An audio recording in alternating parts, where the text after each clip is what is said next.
Hello, everyone, and happy Thursday.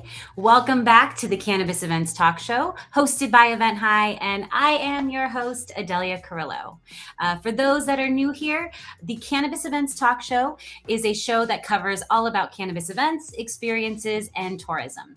We keep you updated on all the hottest topics from current news, trends, interviews with experts in these sectors of the industry, to marketing tips, and so much more. Now, to give you a lineup of how the show goes, we bring on a special guest each week who joins us, whether they are in the tourism, the event sector, or the hospitality industry when it comes to cannabis. When it comes to the cannabis industry, it's an interview format. Then we discuss one article of the week, again around those same topics, and then that's the end of the mostly the end of the show. From there, I'll end with a couple updates, including our weekly event of the week. And that'll be it. So we got you for about 20 minutes. So, join the conversation. Let us know where you're tuning in from. Ask questions, or even just leave some commentary for the conversation and keep things running. With that being said, I am excited to introduce you to this week's co-host, Michael Webster. Michael Webster is the founder and managing partner of Cannvas Events, a US-based company advancing projects in the cannabis event organizing sector. Now, following a corporate career in technical content development, Webster made the transitioning to the burgeoning medical cannabis industry. With more than a decade of cannabis experience in both the legacy and regulated markets, he has emerged as an influential voice in the cannabis normalization movement. Now, with that being said, thank you, Michael, for joining us today. Adelia, it's a real pleasure to be here. Thank you so much for having me, and thank you to your audience for tuning in. Yes, Excited to yes. be here. Yes, I'm excited. There's many different conversation points we're going to discuss today, and I was able to give a little bit of your background, but let's go into it a little bit more. So, Sure. how did that? I know it said you started in the legacy market. How did you get into the cannabis industry? Sure. So, growing up in New York, cannabis was a regular part of our pop culture, our recreational culture. So, I had a tangential relationship with cannabis. Light user, inexperienced user, and I'll just make this point that back then there was far less information about cannabis. We were far less educated. And I credit my brothers and sisters on the West Coast, particularly California, with sending, that knowledge base eastward. But I can tell you, back in the day, we didn't know what a cannabinoid from a terpene or a strain. It was just, really outcome and effect that we were targeting. Like a lot of young people, that's how I was exposed to cannabis. But later, when my mom took ill, she was struck with breast cancer. And then that was an opportunity to pivot and look at cannabis as medicine, or really what I call the for-purpose outcomes for cannabis. And by then, information started to trickle out. I did my graduate thesis on the intersection of cannabis and cancer treatment, inspired by my mom's journey. And from there, began to take a serious look about crafting out a career. And the rest is kind of history. So, Yeah, here I am. yeah. Yeah. And now here we are, as you have Cannvas Events, and thank you a little bit, for sharing your journey with us. Sure. You do have your first license event coming up, and I know we're going to Yeah. dive into that Yeah. whole event, but let's discuss more about the licensing component, because this is the Sure. differentiator. Sure. Great opportunity. Yeah. So great question. So just to back up a little bit, I would be remiss in talking about any of this without touching on the social equity component. Yes. So every state has a social equity initiative in some form or fashion, and I think it was just a general recognition of the harm inflicted on Black and Brown communities, low income communities, by the very successful war on drugs. People talk about the war on drugs as being unsuccessful, quite successful in my opinion.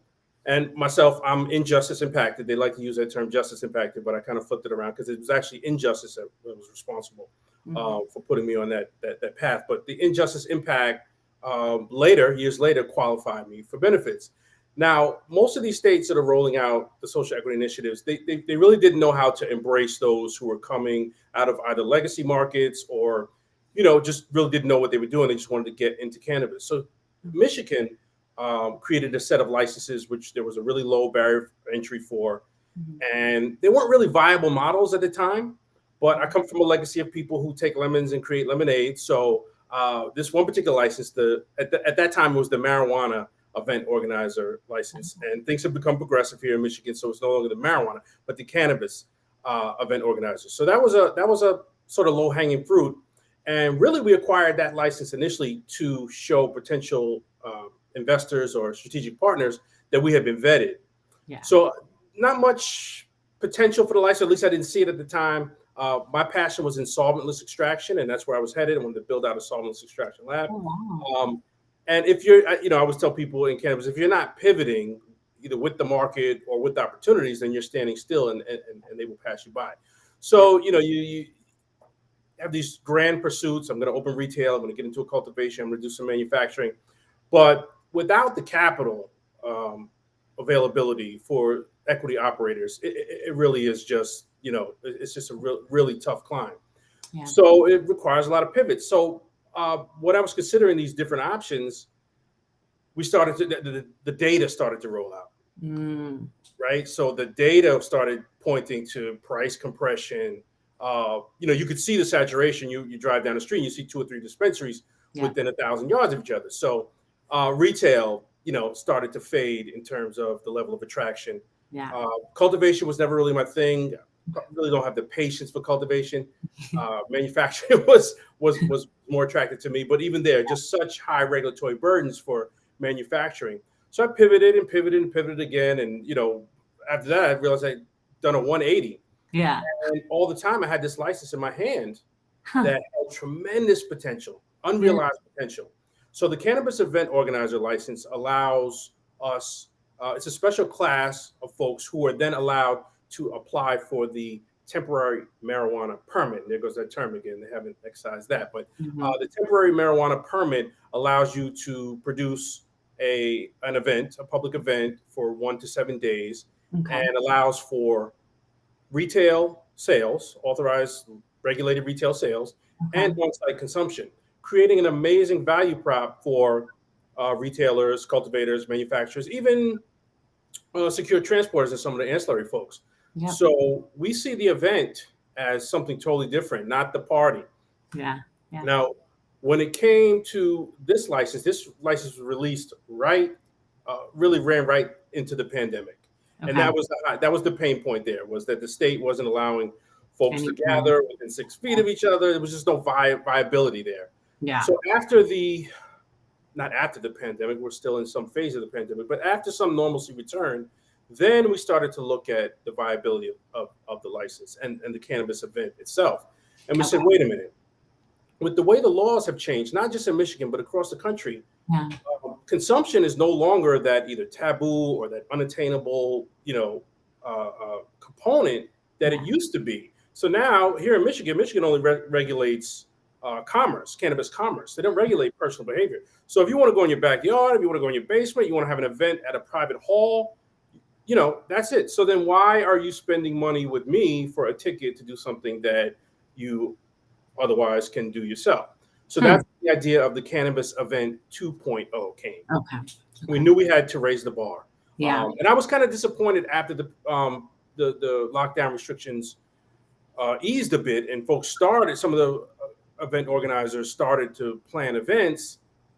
They went back to 1.0, Adelia. They went back, and we're defining Cannabis Event 1.0 as, crowding or corralling Yeah. 5 to 10,000 people into an open air fairgrounds. You get a stage, you get a cannabis friendly artist like Snoop or somebody. Yeah. He performs, everybody lights up, and that's your event. Yeah. Again, you can do that at home. You can do that in a private space. So what were we going to be able to bring to the equation that would raise the bar, that would advance? Yeah. So we looked at what we wanted to do, which was obviously get a return on our investment, but we also wanted to show some dedication to the space. We feel that the cannabis event, and we feel strongly that the cannabis event is an integral part of the cannabis operator supply chain. So when marketing folks who are working for a cultivator or a retail, when they're looking at deploying marketing resources, we want them to look our way Yeah. because the cannabis event provides that opportunity for engagement that is otherwise unattainable. When you get a patron in your retailer, that's not an unbiased opinion. They're impacted by your marketing, your branding, the way your shelves are set up, similar to the way the grocery stores do with the kids and put the cereal at their eye level. Yeah. So the cannabis event presents an opportunity for those folks to get out and see the customer on their own terms, see them at the event, listening to music, participating in events, and really can do really good market research and can engage in a way um, that is really effective. So that's the intersection we found ourselves. What can we do to increase that opportunity for engagement and get away from that cannabis event 1.0? And the idea with cannabis event 2.0 is that we're moving cannabis from the focal point or the Mhm. featured guest role and moving it to more of a role of an activator or the Yeah. power role. Yeah. So what during the lockdown, the 2 years of us all being locked in our houses and to some extent, everyone was longing for a return to normalcy. So the nostalgia is what shepherded us out. And now it's like, okay, what does our new normal look like? So our Yeah. new normal is the Cannabis Event 2.0, where we're taking these traditional, iconic Americana type events, whether your fall festival, your carnival, and these things, and then powering them with cannabis instead of focusing on cannabis. And what that does on the advocacy side Mhm. is it does the work for normalization. So Delia, we see an intermediary step between state legalization Mhm. and the fall of federal prohibition. Everyone looked at their states legalizing, particularly with adult use, and said, oh, okay, the next step is the feds are going to drop prohibition. No, the Fed has to be pushed Yeah. in any capacity. So we feel like normalization is that pressure that we can bring to bear. Because with the Fed, it's just about the numbers, right? So, it's not really about disdain for cannabis. They recognize. I mean, the largest federal farm is in Mississippi, where they grow, and I think Yeah. there some other licenses have recently been awarded. But most of the cannabis research comes from the federal farm in Mississippi. Yeah. So we embraced normalization, and we said, what can we do to advance the cause of normalization? And that very simply was moving public cannabis consumption into this public space, into this public sphere, Mhm. and really enjoying the same type of exposure and space that alcohol does. I mean, Yep. people don't consume cannabis and get in cars and go kill people. People don't Mhm. consume cannabis and go home and beat their spouse, whether Yeah. husband or wife. Um, Alcohol does that. And I don't want to disparage alcohol. Yeah. It's part of our culture.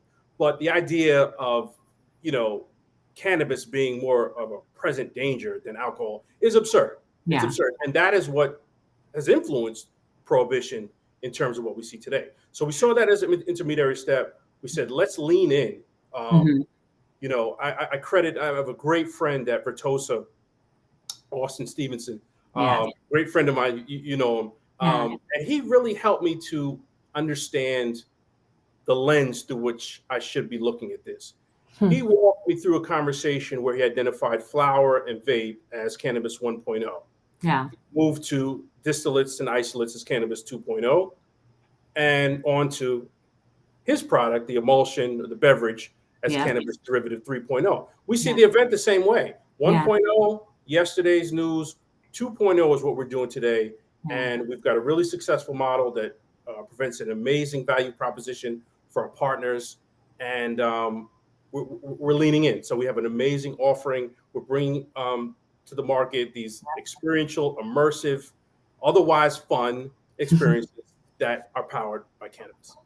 Well, and as you mentioned too, you were stating, I don't know the exact verbiage you were saying, but I remember when I first heard about you and heard about your events that you were producing, they had an article talking about what the city thought and what the conversations Oh, were. And I remember one person said in that exact article was like, look, it's exactly like alcohol. All we need to right, do is have it focused around cannabis. We don't, and it can still happen. I right. think even too, what it's in a local area, so the businesses they'll have. It looks like you guys are going to have some things that will kind of hide it away from the So yeah. businesses. So look, normalization. the normalization that I aspire to is not Mhm. here yet, and we're Yeah. doing the tough work. Yes, you are. It- Yeah. stakeholders will need to be dragged along in some case, and I credit the CRA here in Michigan as Okay. being one of the more progressive regulatory bodies They in really sound like it. the states. Yeah, I mean, Yeah. just the idea that you would move from marijuana, which is technically a slur, Yeah. to cannabis and embracing the science Yep. here. But still, conservative conservatism abounds. So there's still some areas where there's work to do, and the Right. idea that we need to shield. Uh, Particularly combustion. I'll say Okay. the letter of the law is consumption, but it really is just about combustion because I don't think the CRA would have a issue with someone on the street who has a vantage point into our event seeing, consume a gummy or Right. or sipping Right. on a beverage. It's the Yeah. smoke and it's the taboo and it's the stigma that goes with smoke, and Yeah. we understand that. Yeah. So the idea that right now the regs require us to put up fencing Okay. and That's what shading so that we're out of public view. But again, okay. if you contrast that with me attending a kid's birthday party and I'm Yeah. allowed to sip a glass of wine, what are we really saying here? So Yeah. Yeah. normalization, there's still work to be done, but we are about compliance. Yes. I'll tell you, Adelia, uh, we started as a cannabis company, quickly realized we needed to be a compliance company first, and then a Yeah. cannabis second company. Further evolution has us framed as a risk management company Oh, first, okay. compliance company second, and cannabis company third. Just because I have to pay so much attention to compliance and mitigating risk because of what's at stake. One bad outcome or one slip up, one deviation from compliance can have a reverberating effect throughout the sector, and we can really Exactly. set things back. So it's really important for us. We lead with compliance. We lead with data. We're a data-driven company, but the data is on our side. The data yields Yeah. that the folks want this. Yeah. The Exactly. Michigan Cannabis Report, which was published in December of 2021, Hmm. identified 40 million. I'm going to say that again, 40 million potential cannabis tourists within a 5-hour drive of Michigan. Wow. So, that informed everything from our marketing Yeah. to how we communicated with other municipalities. So, the horse is out of the barn, the trade has left the station, whatever, analogy you want to use. But this thing is moving forward, and we do have to take some care and it's, in some cases take some baby steps. But we have our eye on the fall of federal prohibition. Yeah. We are championing normalization, Yeah. and we have a national model for what that looks like after prohibition falls. Well, and from just the few times that we've already spoken and what I've read around the articles, I just really respect the approach that you are taking when it comes to compliance and event production. Now, all this work now is coming hard into play, and you Yeah. have your first upcoming event, the Woo. Saturnalia Canna Carnival. Can Yes, the you, Saturnalia Canna Carnival. yeah, Yes, yes. can you share with our viewers what that's Absolutely. about? I mean, you know, uh, other than sharing the stage with you and talking about my passion, we have to take advantage of these opportunities to seize these platforms and get our messages out. Yeah, How whether a lot of the social media platforms are shadow very banning. restrictive in terms of how we communicate about cannabis and our messaging. So we have to take the. So I just want to stop and thank you and Ali and the work that you guys are doing and creating this platform. Just amazing stuff. But Thank you. before before I push on, I want to make this point before we leave the concept of normalization. Cannabis events exists because we shouldn't have to exist. I'm Mhm. going to say that again. We exist because we should not have to exist. We should not be relegated to this concept of otherization. Even when you go to Cannabis Event 1.0, it's go over there and smoke.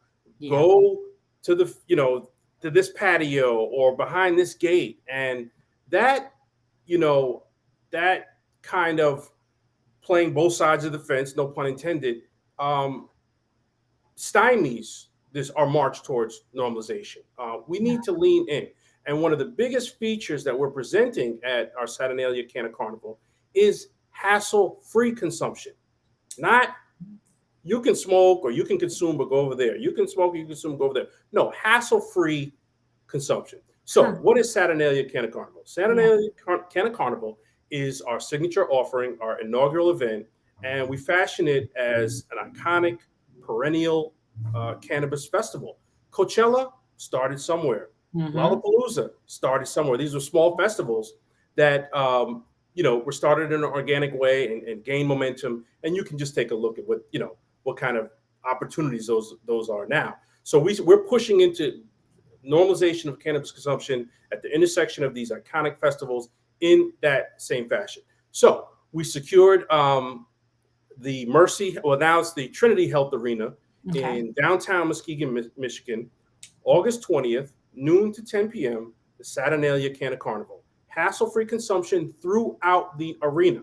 Now, are we subject to state smoking laws? Of course. So you Yeah. can't combust in the arena. But what we've done to address that is built our combustion consumption Mm-hmm. uh, tents right out Mm-hmm. of the arena. So it's really not like you're leaving the building. Yeah. But Yeah. I don't want to focus on the consumption because that's an enhancement of the Yeah. event. The event Exactly. is a carnival, Yeah. something that all of us, no matter what age we are, 8 to 80, we've all experienced the carnival, your local fair, and the joy and wonder that, the memories we hold of those kind of events. That's what we're offering. So we've got our Ferris wheel.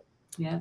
We got the Ferris wheel in the middle of the consumption lounge, so you can literally get high and then get high. Yes. Yes. We've got the human claw. Now, many of you have seen this on social media.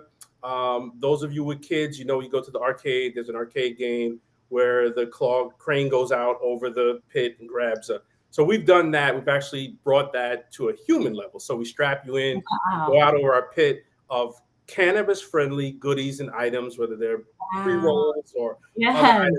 So that's that kind of immersive, impactful experience is what we're trying to deliver. We got our merry-go-round or our carousel, as I learned to call it. I grew up as the merry-go-round, but Me the too. carousel. Okay. Carousel. We've got an indoor skating rink, and these are Oh, just some of our attractions. We're yeah. adding attractions every day. Adelia, Yeah. when I tell you there is so much momentum behind this, we're being rewarded for taking that leap to Cannabis Event 2.0, for expanding the space, for thinking bigger, for raising the bar. We are being rewarded. There's so much momentum. I have to shout out some of our sponsors Definitely. and partners who are helping to make this. And I want to start with Claw Cannabis. So Claw Cannabis is probably the brand in vape cartridges here in Michigan. They've signed on. They're not a retailer, but they brought a retail partner in New Standard Cannabis. So Mm-hmm. they're coming along. We've got Vlasic Labs. Everyone probably remembers that name, Vlasic Pickle. Mm-hmm. No idea that they were in cannabis. So the grandchildren, that's a family company. The grandchildren, led by Adam Rosenberg and his team, they've pushed into CBD and cannabis. They've partnered with us. We've got the Grassy Knoll, which is a local mom and pop dispensary right there in Muskegon proper. Salt of the earth, good folks there. Janet Tombre and her husband Fred. They were the first to sign on.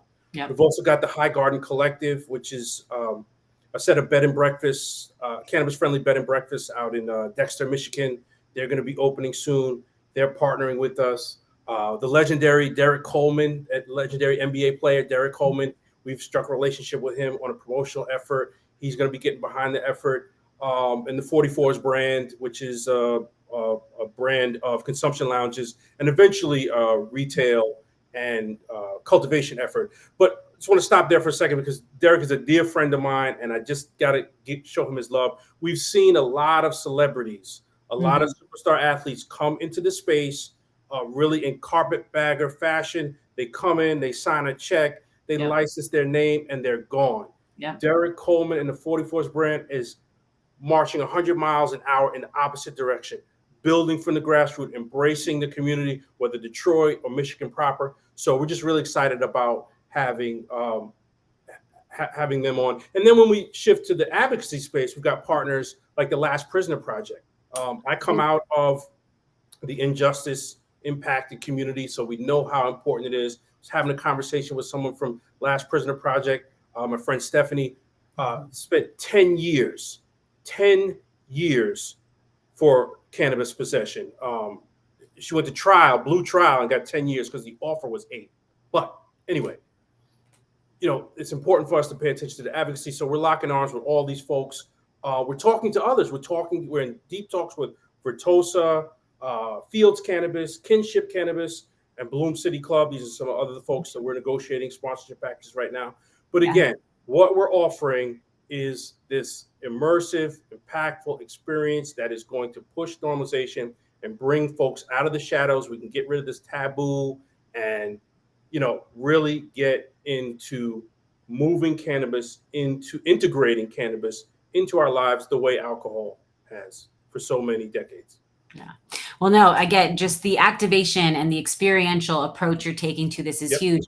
I was even diving into, looking at your tickets, the variety of tickets. You Yep. definitely made it to where it's still accessible, but you have this amazing VIP ticket build Yes. out. Yes. And Yes. it's just fully jam packed with that's how I would love to go to a Yes. carnival with all that provided. That's Yes. amazing. Yes. So if you think about um, these type of events, this Hmm. intersection, because most of these brands that are partnering with us, Hmm. it's a tough economy. Times are tough. Yeah. Um, and while we're asking a lot of folks to look past the traditional ROI in terms of money, we're asking to look for a different return on your investment. This is an opportunity to lock arms with us and build something iconic. But what are we delivering to our sponsorship partners? Uh, Indirectly, by making the ticket prices accessible. I mean, Hmm. think about when you've gone to your local fair or your carnival. You're not paying $100 to get in the carnival. You may No. end up spending $100 on the day or Yeah. better, but not to get in. So Yeah. that was the concept that we embraced, was low barrier for entry and then opportunity to spend. So Yeah. we have our ticket prices starting at $20 in advance, $30 at the door, $50 in advance, 75 at the door, and then we've got that VIP ticket Hmm. that you talked about, which is really we are going to meet the moment when it comes to VIP experience. We Yeah. only cut 300 VIP tickets because the idea of creating a true VIP experience for 1,000 people, Hmm. it's unattainable. You're lying to someone. You're Yep. lying to your attendee. You're lying to your service provider. You're lying. Something doesn't square there. So Yep. we're excited about what we're able to deliver to them. But the difference in the ticket tiers is not necessarily access um, to elements of the event, but it's the free attraction tickets, Yeah. tickets for the rides. So Yeah. if you're coming in at the $20 or $30 tier, you get X amount of tickets. If you come in at the $50, $75 tier, you get more tickets, and then obviously the VIP experience is unlimited. But really really excited about it. It was so important to make this accessible. If I'm asking folks who are in that 5-hour drive radius to cross state lines with gas prices now and come to my event, I've got to make it Right really there. really really accessible. So Yeah. we're just really super excited just about the momentum. Yeah. When I tell you the momentum is what has really, I mean, you know, most folks don't see the sausage making when it comes to events. It's all the Yeah. glitz and glamour and the sexy stuff.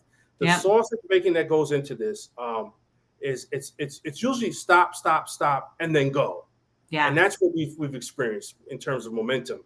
So we've really got a lot of excitement generated both locally in the Muskegon, Grand Rapids, Western Michigan area, but we've Mhm. also getting some regional Yeah. momentum. And that was important to me because Michigan is the third largest cannabis market in the nation. And we didn't Mhm. get there by just by chance. Yeah. Um, the people here have spoken. They want their cannabis. They want their cannabis events, and they've spoken through both the data and the momentum. So we're casting a wide net in terms of promotion. Our radius extends uh, beyond Michigan. We're targeting Wisconsin, where there's no medical Yeah. or recreational option. There's no medical or recreational option in Indiana. So we're Mhm. trying to provide a regional approach, and we want Michigan and the Midwest in general. We want that market to stand up and carry that mantle, because when New York comes along and other states come online, we will move out of the third spot, maybe to 5 or 6 or 7. I think we'll remain a top 10 market, but we need to imprint that. We need to embrace that, and we need to be able to point back to a time, however short it was, that we held that mantle as the third largest market. So just tons of momentum. I'm running into folks who I didn't even, on the east side of the state, who I wasn't so sure were aware yet. We haven't rolled out our fully robust promotion effort. Okay. We're doing that right after the holiday weekend. Yeah. But we're in the bloodstream, and we're trickling through the bloodstream. And I tell you, folks are really, someone just said, Adelia, Can of Carnival. Yeah, I heard about that. Couldn't remember where they heard about it. Couldn't remember but we're on people's minds. So we're really excited to capitalize on that and Yeah. and not and really deliver on this opportunity. We want to be good stewards of this opportunity. Yeah. You talked a little bit about the municipal process, and I would love to dive into that for aspirants who want to get into this Yes. arena. It's not easy. I talked about the sausage making. There are 1,400 municipalities in Michigan, I believe. Wow. There are less than 10 that have opted in for cannabis consumption events. So that's part of our pipeline strategies. We're out here talking to municipalities. And it's Yeah. not so much they've opted out, it's that Michigan provides an opportunity to opt in, to opt out, or not opt at all. So Okay. you've got tons of folks who are sitting on the fence while their neighboring municipalities are getting this money.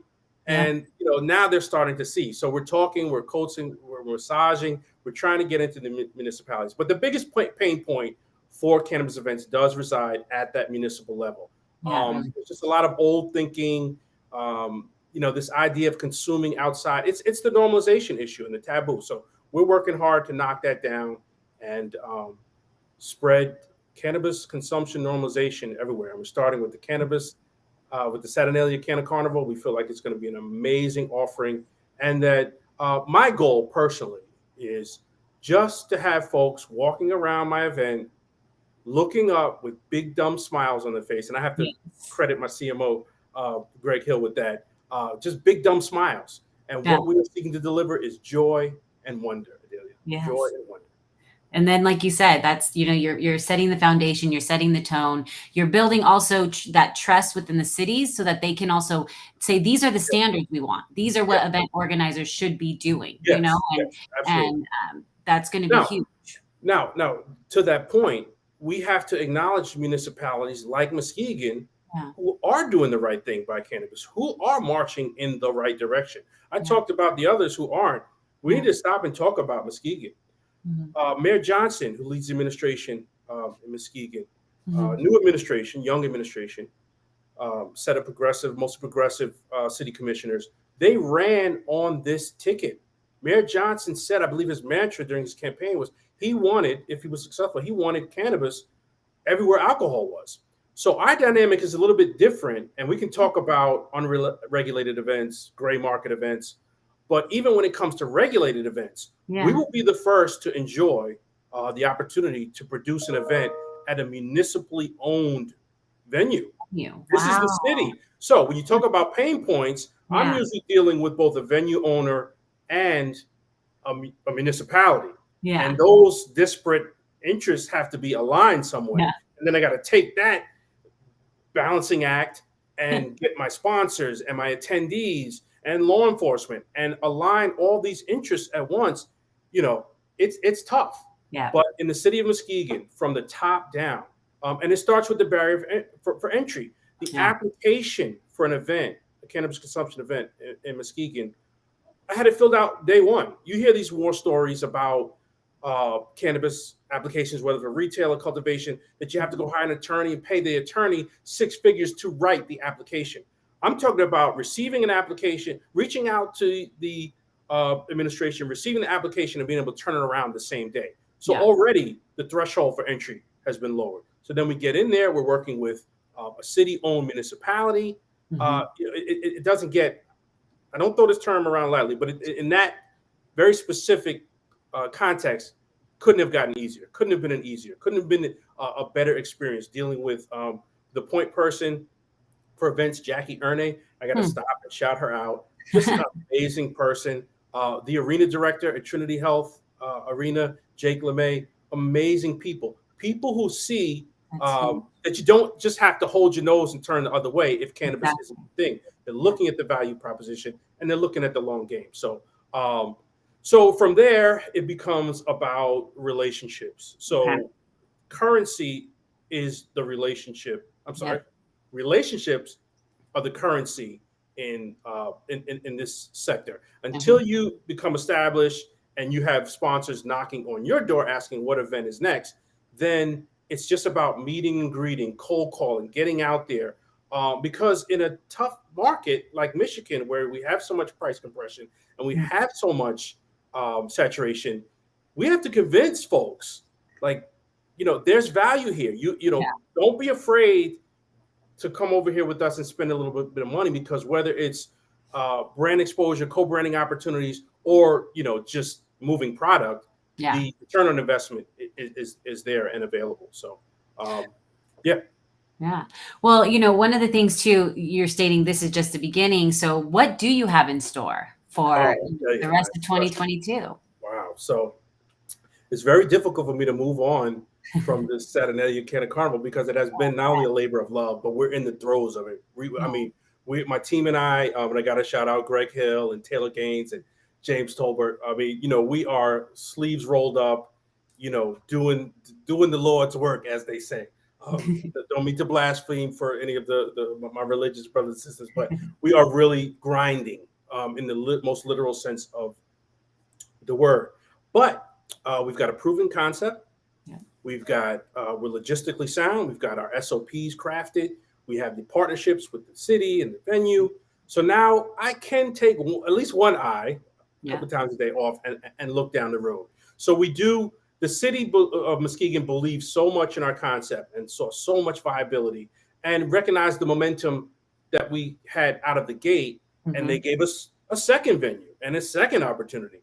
So they gave us their city-owned Marsh Field, which is Wow. their minor league baseball complex. Okay. So what we fashioned there is, what's another traditional type of American entertainment that we can add a cannabis consumption solution to, and Yeah. that was the Fall Festival.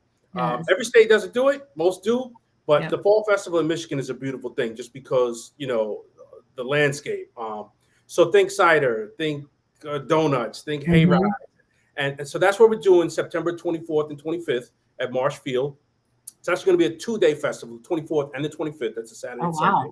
wow. Okay. Yeah, yeah. So we're pushing. Yeah. They give us an opportunity, and we see, as good stewards of the space, we see the obligation to push the barriers, push the walls, open it up more, not just for folks who are coming in behind us and folks who want to consume publicly, Yeah. but for the cannabis sector, because again, that value proposition and the return on investment that we bring to operators. So we got the Falling Leaves Festival. So think Falling Leaves golden Festival. cannabis leaves falling from the trees. Yeah. That was the image that inspired the Fall Festival, and that's what we're going to put on, and we'll have all sort of dynamic. That's going to be a lower tech event, Okay.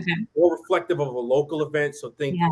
again, hay rides and local artisans and local artists and arts and crafts and stuff like that. But those folks want to consume publicly too. So maybe Exactly. that's the older crowd, maybe that, but It'll be a good mix. yeah, yeah, yeah. So we've got that in the pipeline. And then what's really ambitious is we are looking at the B2B lane. Oh, Uh, wow. you're familiar with Hall of Flowers. Yeah. Everybody knows MJ Biz. Yeah. We feel like Michigan, in achieving that status as third largest market, deserves. And we're one of the only states with the regulated space that will allow for a true vision of a Hall of Flowers or MJ Biz. Uh, Even in California, the consumption events are regulated in a kind of weird way that makes us look more progressive than them. Yeah. Because when it comes to edibles, and I'm not sure, I think you know this, but when it comes to edibles, you have to source all the ingredients. So this idea that you couldn't publicly disclose the source of all ingredients, like you can't consume edibles at a consumption event, which is really weird. And Yeah. I'll have to consult my good friend Kevin Luster from 420 Smoking Club, who was out in the Bay Area. He's an expert on that topic, and he can give us some more refined advice. But when you look at Michigan, we have secured an arena, Hmm. the Trinity Health Arena, Hmm. the accompanying convention center, which is right next door, and then the Marriott Hotel. So those are the three elements you need Wow. for a true B2B trade show Yeah. cannabis convention. And then when you're able to deploy our license to have, just think about a trade show where you can actually sample product on the floor, a Yeah. consumption tent where you can go, smoke if you want to, you can Yeah. retail your products on the floor. So Yeah. we feel like that has an amazing value prop. So that's a 2023 aspiration. We're working hard Okay. on that. But There we the rest of our pipeline involves partnering, bringing this cannabis consumption solution go. to Mhm. existing clients who are maybe in the entertainment space. They just want to add this component. Yeah. Maybe they don't have a liquor license, so they go find a 501c3 that can get a temporary alcohol permit. We see ourselves in the same vein where you can just bring us along. And I'll tell you, my friend Trevor Johnson of Luxury Rally Club, who's doing the Discover Muskegon Fest this weekend at the Trinity Health Arena, he has grand plans for next year for adding a consumption component. So we've Wow. partnered with him. So we got a lot of stuff in the pipeline that we're really excited about. But we're super focused right now on delivering on the Saturnalia Canna Carnival. A lot Yeah. of stakeholders, a lot of momentum, a lot of pressure. Yeah. Good pressure, though. I mean, I live for the pressure. Pressure bust pipes, and we embrace it. What awaits us on the other side of execution is uh, unlimited sky. Like Yeah. we're really going to put a dent in that normalization fight, and hopefully influence the feds to drop federal prohibition. So Yeah. just to clarify, when it comes, I see some of the comments coming in the chat. Consumption of edibles, consumption of beverages throughout the arena, and Mhm. we need to stop and take a look at that, because Yeah. to all my beverage folks, including Vertosa and their affiliates, this is going to be the first opportunity where someone's going to be able to walk around with a can with your Yeah. label on it. Think Pepsi, think Coke, and what that kind of brand exposure opportunity does for your bottom line. So we're encouraging all our folks, not just flour, not just oil and those type of derivatives, but for the 3.0s, for the Mhm. beverages, for the wellness and beauty products. We want to create those lanes for folks to come Yeah. in. We know what cannabis means to wellness. And I'm not going to use that word healthcare. I'm going to talk about wellness, because Mhm. wellness involves prevention. I Yeah. got to shout out Nurse Tony, another good friend of mine who's doing amazing work in the wellness and beauty space. There's no reason that the makeup that you're putting on and the lipstick and all that stuff should be full of toxic chemicals and carcinogens, when we True. have this amazing plant at our disposal and Yeah. its derivatives to craft these products. So whether it's on the body, in the body, around the body, we want to highlight cannabis, and we want to move it into a normal space. Well, I can't wait. Both of these events, just again, they have this attraction where, like you're saying, as you're saying it, I'm smiling because I remember those feelings of like when I was a kid or Yeah, even an adult. Even now, I'll go to yeah, a yeah, carnival. yeah, But now yeah. you're enhancing it, like you said. It's Yes, the enhancement with the cannabis part that just yes, makes it yes. a little bit more. Yeah, as Uh, long as we continue to throw events that are cannabis events yeah, and not powered by cannabis events, we're fueling that otherization, that exactly. normalization. We're saying that this is something not normal, something special. Come, and then you justify this $100 ticket or $150 ticket. Yeah, No, let's yeah, bring those ticket prices down. yeah. Let's normalize cannabis consumption. Let's have fun. Let's have these immersive, impactful experiences and enjoy our cannabis as an activator. Yeah, yeah. Well, before, time is coming up, so I I want to go know. to I the know. article really quick, Sure. and then, make sure we get some call to actions for you to share with our audience. So let's go into the article really quick. Now, this week's article is Nevada approves cannabis lounge regulations, opening door to public marijuana use. So a little bit about the article for those that are tuning in. This has been a year of work. So a year after lawmakers passed a bill authorizing cannabis consumption lounges, Nevada has now officially approved regulations that pave the way for bar-like establishments. This was met. The Cannabis Compliance Board met Tuesday and approved these regulations governing lounges, with just minor verbiage changes, even after significant public comment suggesting more sweeping edits. Now, just a few updates of this. So it does state that they will represent the first major expansion of Nevada's highly regulated cannabis industry in 4 years, opening the door for up to 65 new establishments. They're going to have, there's currently 40 to 45 licenses for lounges up for grabs.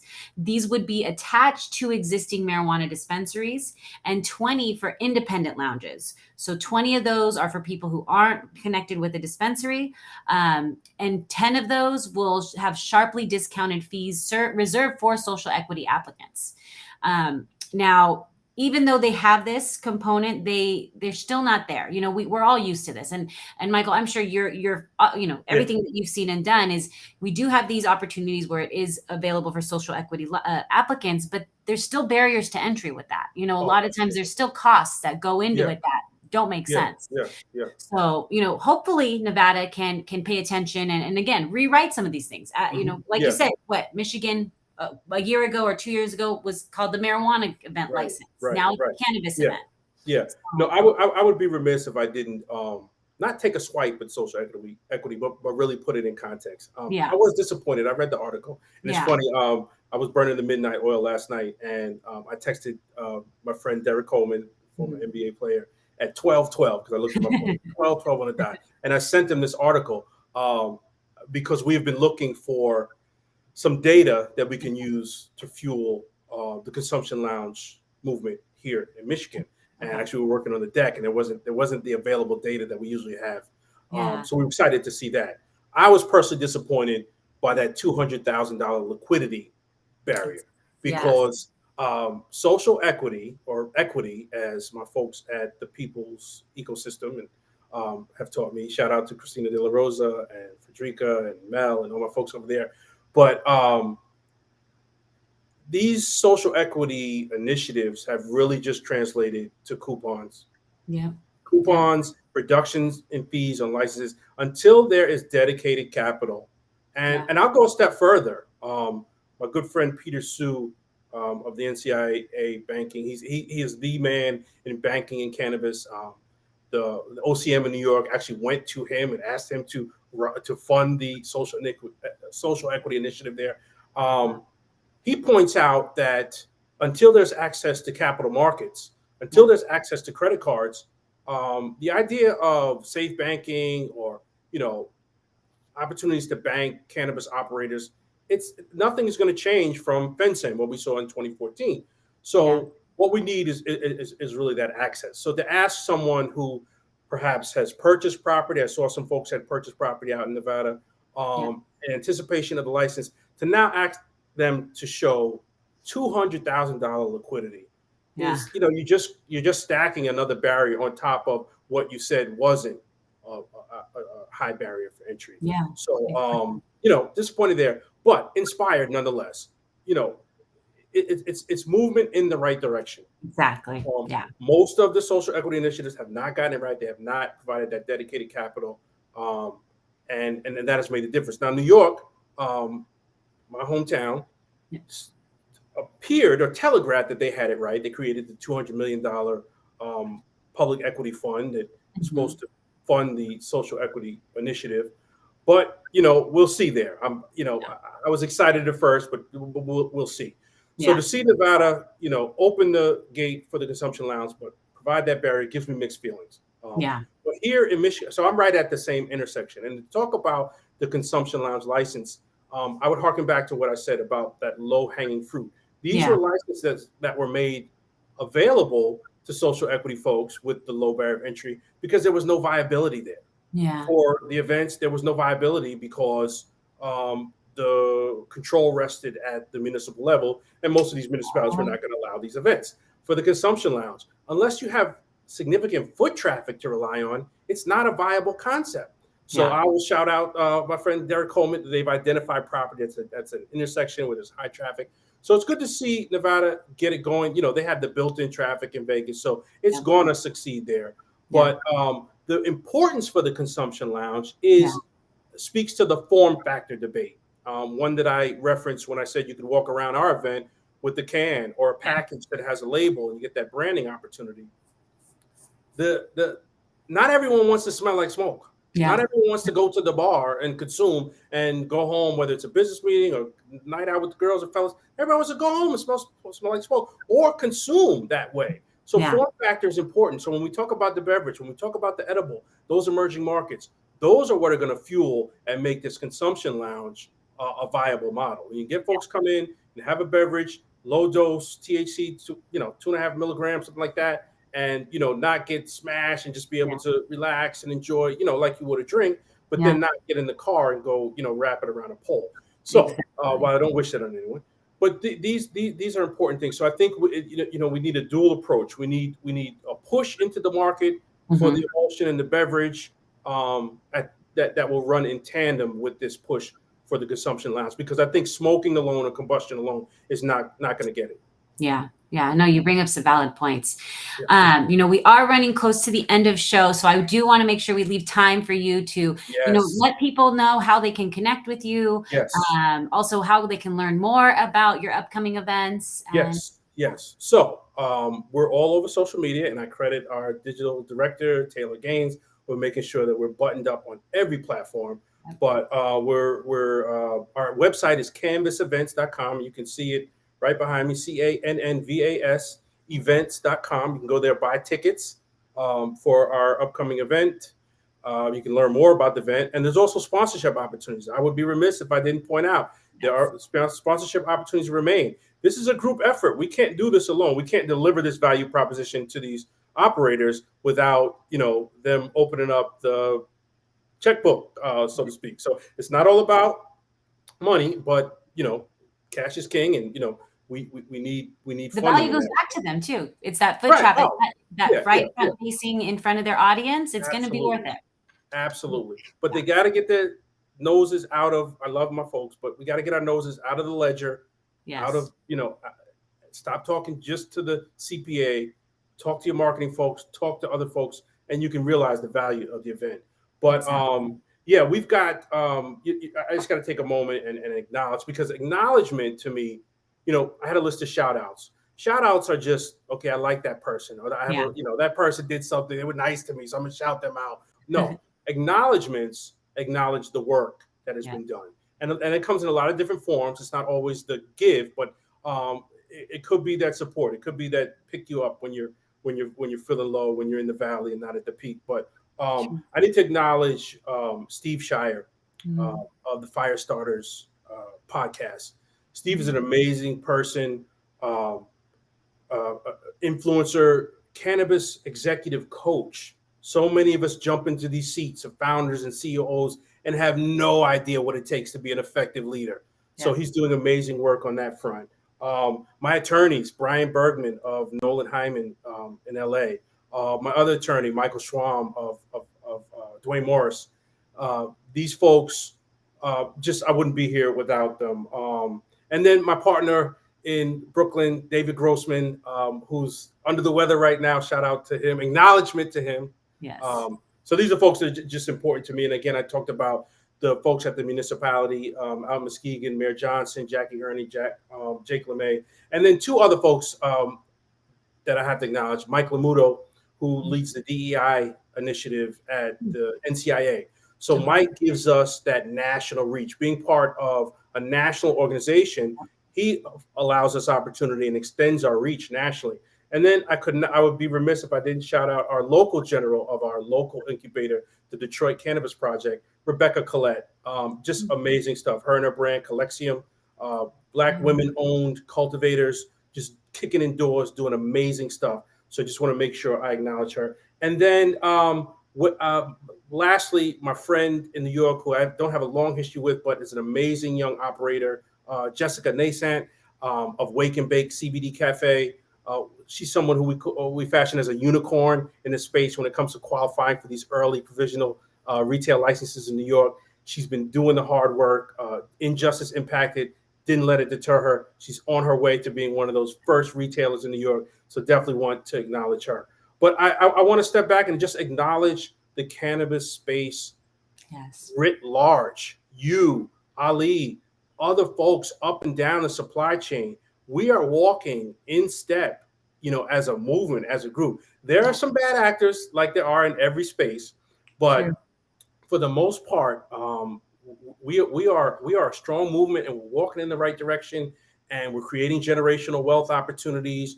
We're destroying stigmas, knocking down taboos, and creating opportunities not just for cannabis folks. You talked about coming Sure. into Muskegon, Yeah. the hotels, the eateries, the gas stations, all of these folks benefit from the work we do. So I just want to acknowledge everybody who's working hard. Some of you all are in places where you can't yet see the light. I was there. Do not be discouraged. Your day is coming, and I'm really excited about the future of adult use cannabis. Yep. And Well, if you, Adelia, if you could afford me, I know we're closing out now. One thing that a friend of mine mentioned, and it bears repeating.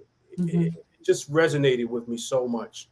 The reason we call cannabis a weed, or the reason it got that moniker as a weed, is because it really will grow, it will proliferate without much care. Now, if you want, these top strains and all, these specific outcomes, you got to, nutrients, and you got to do that kind of not manipulation, but that craft work. But Yes. cannabis plant on its own, trace landrace strains, these things just grow, proliferate naturally. And if we had not had prohibition back in the 30s or whenever it was, you would see cannabis growing like grass or honey willows or these other bushes, fragrant bushes. Those trichomes would be airborne. We would be breathing in cannabis in not an intoxicating way, but in a complementary way, and we would be a much healthier society. I firmly believe that. And I credit my friend John with crafting that message. But it makes so much sense. The stuff Mhm. that we breathe in, the toxicity, the pollutants, the chemicals. Imagine breathing in something that was built for you. We don't Yeah. have an ibuprofen uh, cannabinoid system, No.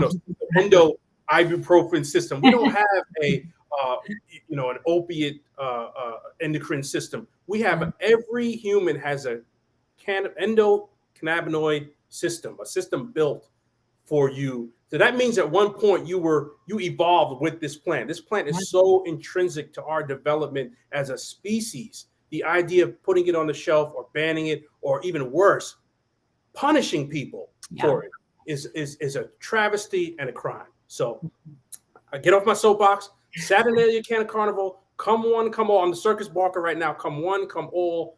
Joy and wonder, hassle-free consumption, amazing opportunity, and it's just the beginning. Cannabis Events.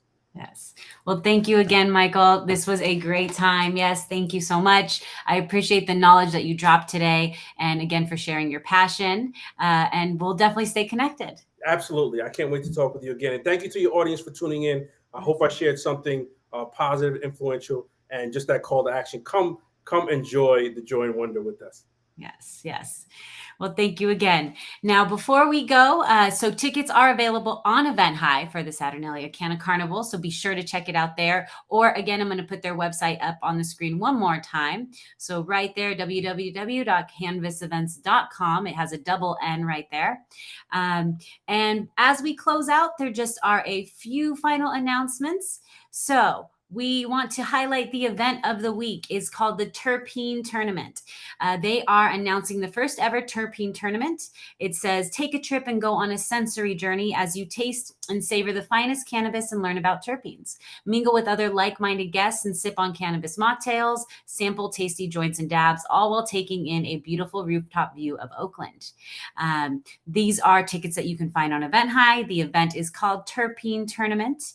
And with that being said, join us next Thursday for our weekly show, the Cannabis Events Talk Show. My name is Adelia, and stay safe, stay healthy, and stay high. Bye.